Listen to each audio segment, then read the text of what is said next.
जिजाऊ विकास party के उम्मीदवार नीलेश सांबरे, जो कि अपक्ष से लोकसभा चुनाव लड़ रहे हैं, दिनांक 14 मई को भिनार से भिवंडी सिटी में निर्धार विजय यात्रा का आयोजन किया गया। इस यात्रा में सैकड़ों महिलाएं एवं पुरुष सहभागी हुए।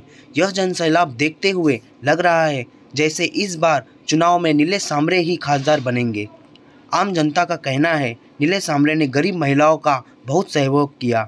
नीलेश सांबरे ने भाषण देते हुए यह भी कहा, अगर मैं जीत कर आता हूं तो कांग्रेस पार्टी को ही ज्वाइन करूंगा। तो देखते हैं इस निर्धार विजय यात्रा के दौरान महिलाओं ने क्या कहा। यही इसका ये वजह है कि नीलेश सांबरे सर जो है वो गौर गरीबों के लिए बहुत मदद कर रहे, तो इस वजह से लोग भी उनके साथ में है। आगे मतलब सांबरे सर आगे बढ़ रहे, हम लोग उनके साथ में है, क्योंकि बहुत अपना लेडीज के लिए बहुत सुविधा दे रहे और लोगों के लिए जो भी है, जो डॉक्यूमेंट्स है या ऑपरेशन है वो भी फ्री में हो रहे, और बच्चों लोग के भी फ्री में CBSE बोर्ड भी स्कूल है, हॉस्पिटल भी है उनके तरफ से। तो उनका बहुत मतलब अभी नाम चल रहे लोगों में कि हर एक के मुंह पे कोई नीलेश सांबरे सर ही है, वही आना चाहिए, अभी जीतना चाहिए। जय हिंद, उनके साथ है।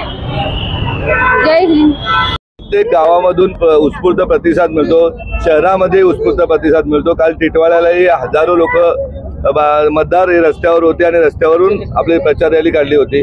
मला 100% खात्री आहे का केलेले 15 वर्षातील काम, जे 8 CBSE स्कूल असतील, 45 वाचनालय असतील, एक भव्य दिव्य रुग्णालय असेल, त्याचबरोबर अंध अपंग स्कूल असेल, 8,000 विद्यार्थ्यांच्या नोकऱ्या असतील किंवा 40 लाखाहून जास्त माझ्या समाज बांधवांच्या आरोग्य सुविधा उपलब्ध करून दिलेल, त्याचं कुठेतरी परतफेड समाजाने करायला लावलेले।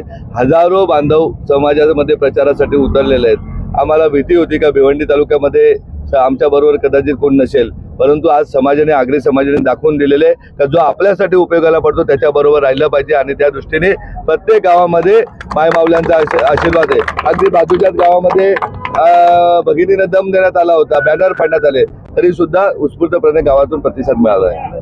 सर, भाजपचे उमेदवार कपिल पाटील यांनी असा आरोप केलाय की तुम्ही लाभार्थ्यांचे फोटो बॅनरवर छापून त्यांची बदनामी करता। त्यांच्या मोदीजींनी कोणकोणाचे बॅनर लावले ते बघावे, पेट्रोल पंपावर मोदीजींनी काय खिशातनं पैसे दिले होते का?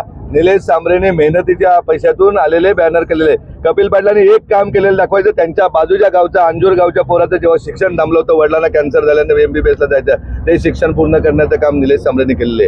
कपिल पाटलांच्या कधी खिसे भरण्याचं काम नाही केलं, समाजाला फसवण्याचं काम नाही केलं। ज्या समाजामध्ये जन्माला आलेत त्याचा त्यांनी गैरफायदा घेतला। ज्या भिवंडीकरांनी त्यांना भरभरून प्रेम दिलं, त्या भिवंडीकरांसाठी काय केले ते त्यांनी दाखवून द्यावं। ज्या मतदारांनी 10 वर्षामध्ये त्यांना मतदान केलं, शिवसेनेने बरोबर आले, भारतीय जनता पार्टी निष्ठावान कार्यकर्ते आले, त्यांचं त्यांनी काय केलं ते त्यांनी लोकांना, समाजाला दिलं पाहिजे।